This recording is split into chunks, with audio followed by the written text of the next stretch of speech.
The Tiger Rising, Chapter 30.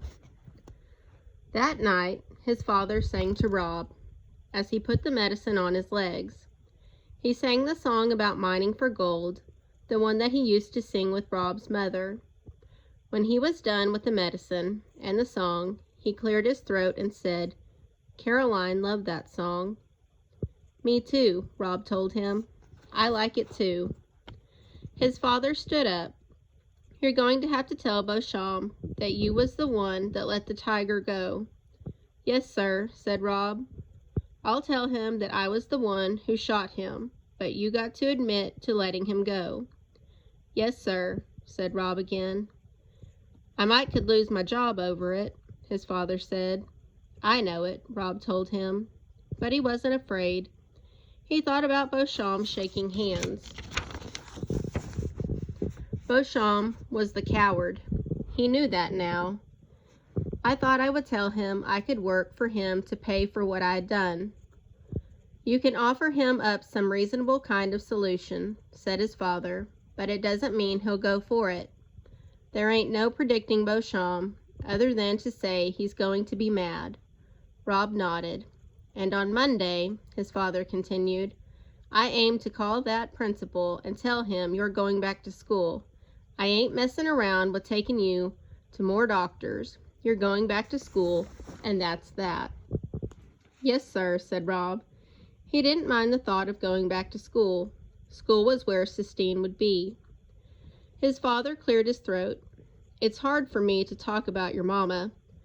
I wouldn't never have believed that I could miss somebody the way I miss her. Saying her name pains me."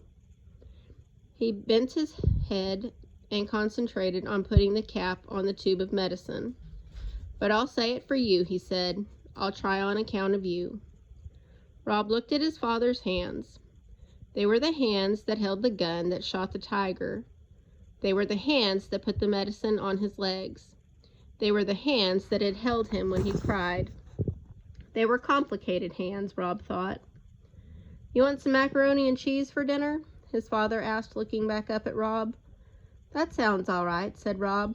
"Macaroni and cheese sounds real good." That night Rob dreamed he and Sistine were standing at the grave of the tiger. They were watching and waiting. He didn't know for what, but when he saw a flutter of green wings, he understood. And it was the wooden bird, only he wasn't made of wood. He was real. And he flew up out of the tiger's grave, and they chased him, laughing and bumping into each other. They tried to catch him, but they couldn't. The bird flew higher and higher until he disappeared in a sky that looked just like the Sistine ceiling. In his dream, Rob stood and stared up at the sky, admiring all the figures and the colors, watching as the bird disappeared into them. "See?" said Sistine in his dream. "I told you it was like fireworks." He woke up smiling, staring at the ceiling of the motel room. "Guess what?" his father called to him from outside. "What?" Rob said back. "There ain't a cloud in the sky," said his father. "That's what." Rob nodded. He laid in bed and watched the sun poke its way through his curtains. He thought about Sistine and the tiger he wanted to make for her. He thought about what kind of wood he would use and how big he would make the tiger. He thought about how happy Sistine would be when she saw it. He lay in bed and considered the future.